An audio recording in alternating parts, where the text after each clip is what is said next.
Hello everyone, welcome back to our YouTube channel once again. आज हम देखने जा रहे हैं फिजिक्स का सैम्पल पेपर।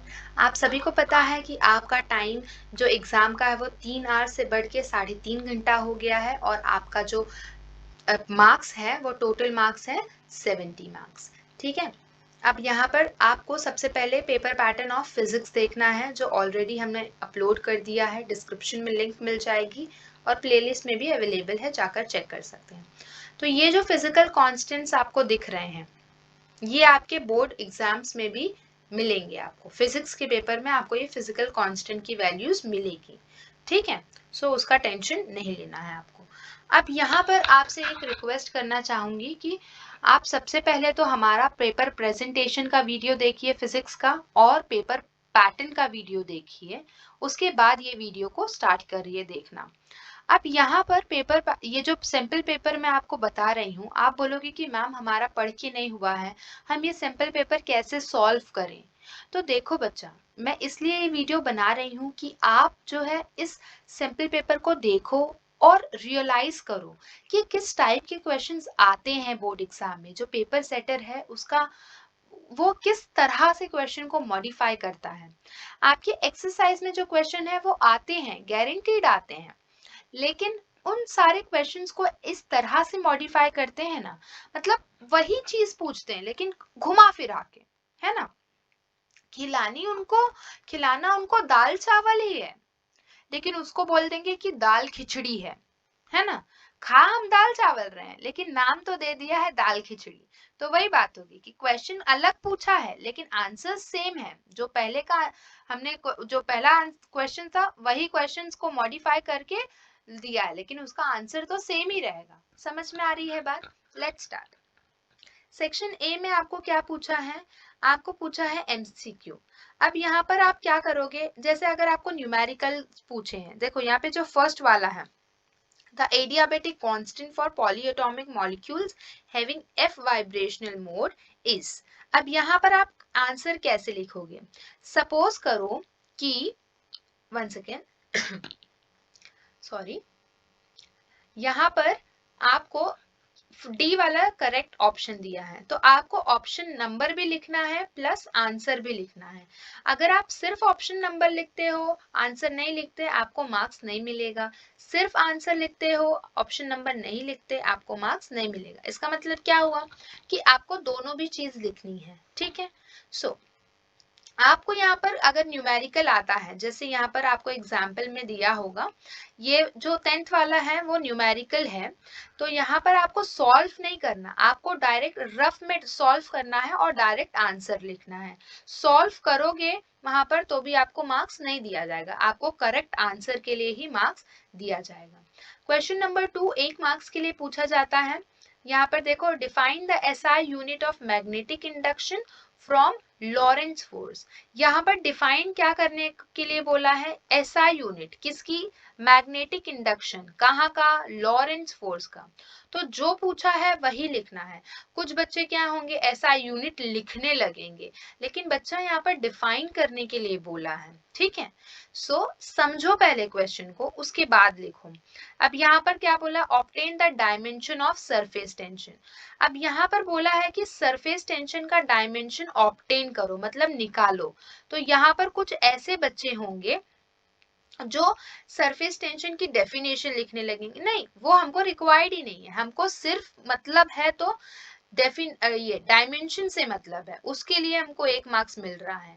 ठीक है, आपको आपकी खिचड़ी पकाने के लिए हमको 1 मार्क्स नहीं दिया जा रहा है। समझ में आ रहा है? तो जो पूछा है आपको सीधा सीधा उसका जवाब लिखना है। ऐसे क्वेश्चंस आपको पूछते हैं। State veins displacement law, one of the most important question ever asked in the board exam, and ऐसे टाइप के क्वेश्चंस आपको पूछे जाते हैं।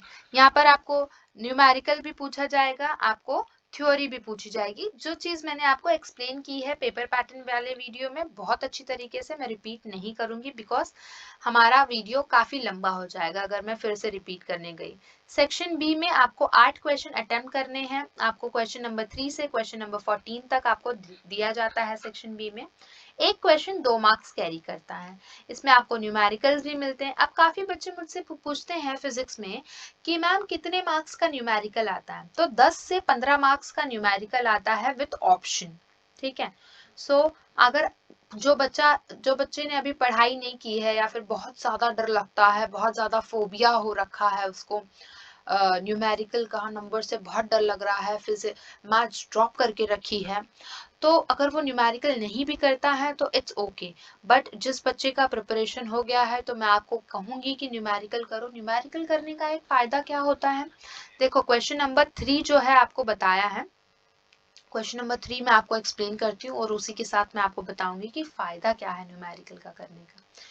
सी, अगर आप न्यूमेरिकल करते हो, देखो आपको डाटा लिखना है ना, डाटा लिखना है, उसके बाद आप फॉर्मूला पुट करते हो, फॉर्मूला के लिए आपको आधा मार्क्स मिल रहा है, फॉर्मूला में वैल्यूज पुट करने का आधा मार्क्स मिल रहा है, और आंसर सही निकालने का और प्लस यूनिट डालने का राइट, उसका 1 मार्क्स मिल रहा है। अब यही आप थ्योरी क्वेश्चन लिखते हो ना, तो आपका वो देखते हैं कि कहीं मिस्टेक तो नहीं है, किसका स्पेलिंग मिस्टेक तो नहीं है, ये सारी चीजें वो लोग बहुत मैटर करने लगते हैं। कभी कभी तो कोई कोई जो होता है थोड़ी ग्रामर मिस्टेक में भी मार्क्स कैंसिल कर देता है, उसका दिमाग गर्म रहता है। तो मैं आपको अगर आपके पास चॉइस है कि आपको न्यूमेरिकल भी आ रहा है और थ्योरी वाला क्वेश्चन भी आ रहा है, तो आप न्यूमेरिकल के लिए जाइए। ठीक है सॉरी, ठीक है। अब हम देखते हैं सेक्शन बी में और किस टाइप के क्वेश्चंस पूछा जाता है। न्यूमेरिकल पूछा जाता है, draw a neat label schematic diagram, draw करने के लिए भी पूछा जाता है। तो इस तरह के क्वेश्चंस आपको पूछे जाते हैं। एक्सप्लेन करने के लिए कहा जाता है, डेरिवेशंस पूछे जाते हैं, तो ऐसे क्वेश्चंस पूछे जाते हैं।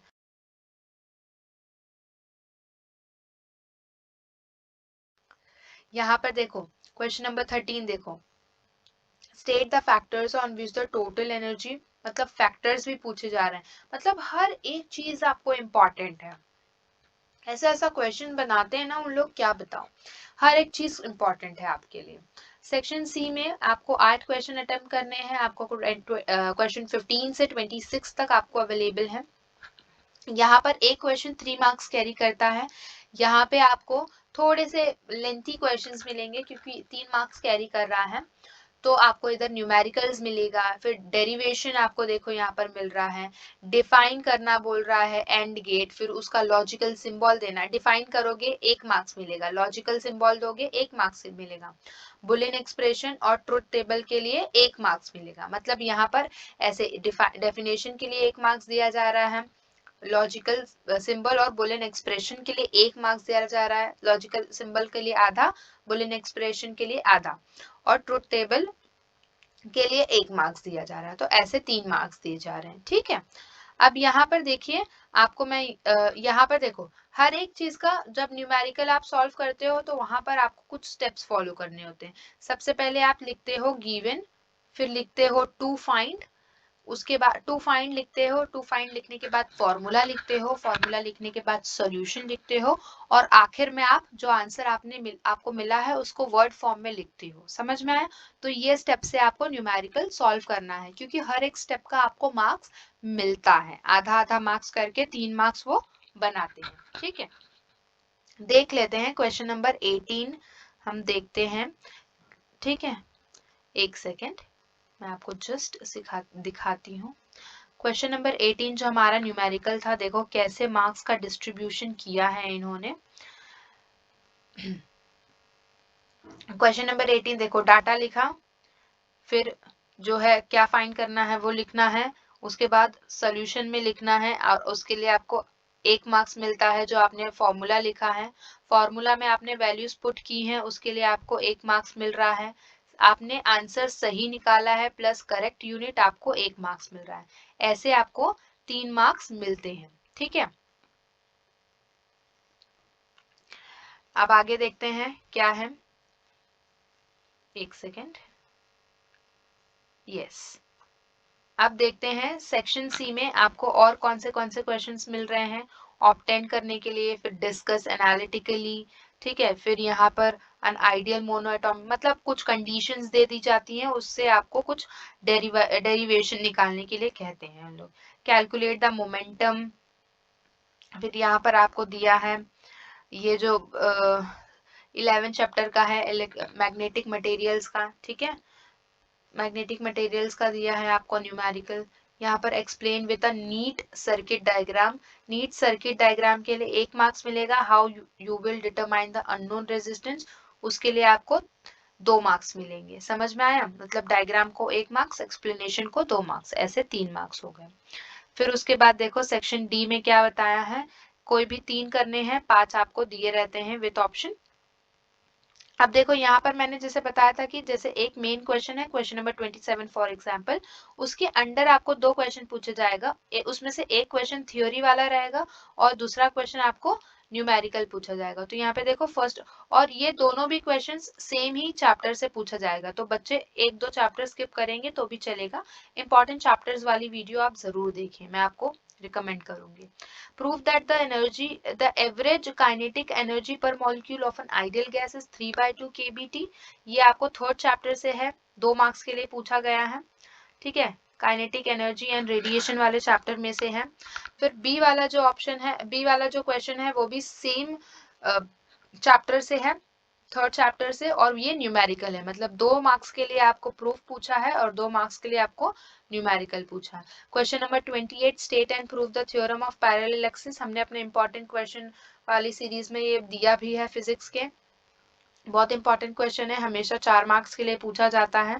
क्वेश्चन नंबर 29 के अंदर देखो 2 क्वेश्चन है, तो एक आपको दिया है कि लेबल डायग्राम और एक्सप्लेन करना है, दूसरा आपको कुछ डेरिवेशन पूछा है जो थोड़ा सा न्यूमेरिकल टाइप में बन रहा है, ठीक है।